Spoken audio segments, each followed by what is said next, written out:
Good morning.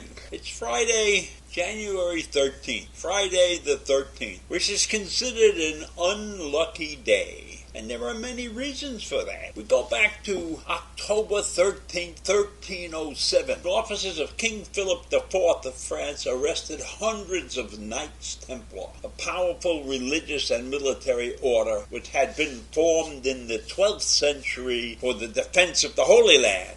Now, these knights were imprisoned on charges of various illegal behaviors. But that wasn't the true story. The king really wanted their financial resources, and many of the Templars were executed. And some cite the link with the Templars as the origin of the Friday the 13th superstition. But there are many other events that occurred on Friday the 13th that could be considered equally bad. So the truth about Friday the 13th is mainly in the minds of many people, and we know that people have murky memories. So let me tell you about some of the events that took place on Friday the 13th. Now, Friday the 13th is so famously unlucky that there's a 23-character name for it. Friggatriskaidiophobia. And look it up. It starts with Friggatrisk, and you can figure out the rest of it. Friggatriskaphobia. Now, you may not think that Friday the 13th is that big a deal, and you may not be afraid of it. But the Institute of Stress Management and Phobia estimated that between $700 million and $800 million is lost every Friday the 13th because people are afraid to go out and shop. I find that hard to believe, especially on Long Island. I don't think anything stops us from shopping. So getting back to events that happened on Friday the 13th. And I know that most of you are non-believers, probably in the superstition, but nevertheless, these things happened on Friday the 13th.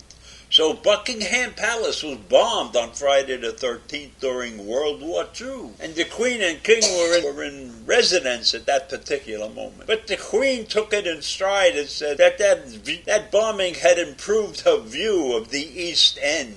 Then we have one of the largest passenger ships afloat sank. It had almost double the number of people on it as the Titanic. 32 people died, and the captain was convicted of manslaughter in 2015. And the first Grand Wizard of the Ku Klux Klan was born on July 13th, 1821. His name was Nathan Bedford Forrest, and he became a general in the Confederate Army. And he was the leader of a battalion of Confederate soldiers involved in the Fort Pillow Massacre, when he and his men allegedly killed over 200 unarmed Union soldiers who had surrendered, and many of those killed were black. Then there was Sam Patch. He was America's first daredevil. He jumped over Niagara Falls several times. But in 1829, he jumped to his death in the Genesee River on a Friday the 13th. And he was never seen again. Then there was the major computer virus that struck on this day in 1989, and it swept through the UK like crazy. Hundreds of computers were affected by the virus, which deleted personal files specifically on that unlucky date. We had a Swedish airliner disappeared in a flight over the Baltic Sea on June 13th in 1952, and for 40 years the Swedish government continued the story that the plane was merely performing training exercises. But in the 1990s, it was reported that this plane was spying on the Soviet Union. Spying for NATO, it said. And that was the reason it disappeared. It was shot down somewhere. Not a good day for Friday the 13th for that Swedish crew. Now, we all know about the current storm that hit Buffalo, New York. But on October 13th in 2006, they had a similar storm, almost identical in nature to the one that just hit. And that was a Friday the 13th. And it was October, pretty early in the season for a massive snowstorm to hit. And then, of course, we have the religious view of Friday the 13th. When Christianity gained momentum in the Middle Ages, the celebration of Friday the 13th and the goddesses who invoked love, sex, fertility, magic, and pleasure were deemed to be unholy. And now we come to Friday the 13th, 2023, and we find that George Santos has been told or asked by members of the Republican Party to resign and step down because of his failure to tell the truth about many things. But Santos is defying them. He is standing up and telling them that he is a member of the Congress because his people elected him. And it's up to his people to tell him to leave. And his people are standing firmly behind him.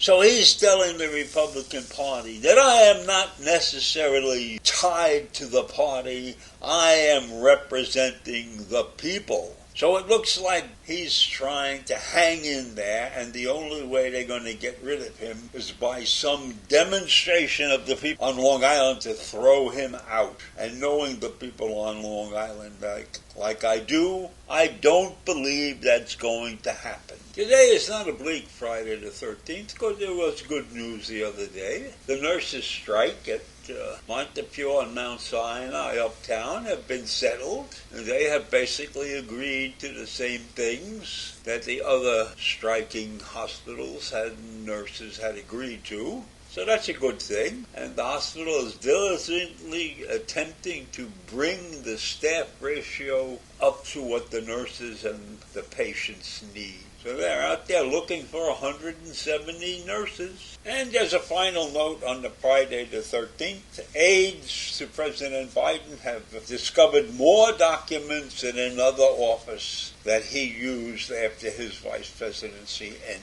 So will this ever end, and will we ever find all the documents that presidents and vice presidents may have kept in their possession, legally or illegally?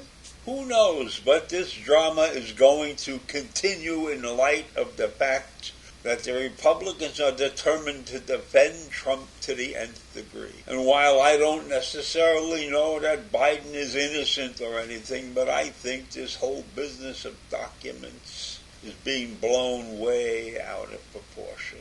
Although I do think that Trump's use of them was much more dangerous, given the fact that he was in love with dictators like Putin and Kim and Xi. So I leave you with that this morning. Friday the 13th, known as Juscadia Phobia. Have a great day. Bye.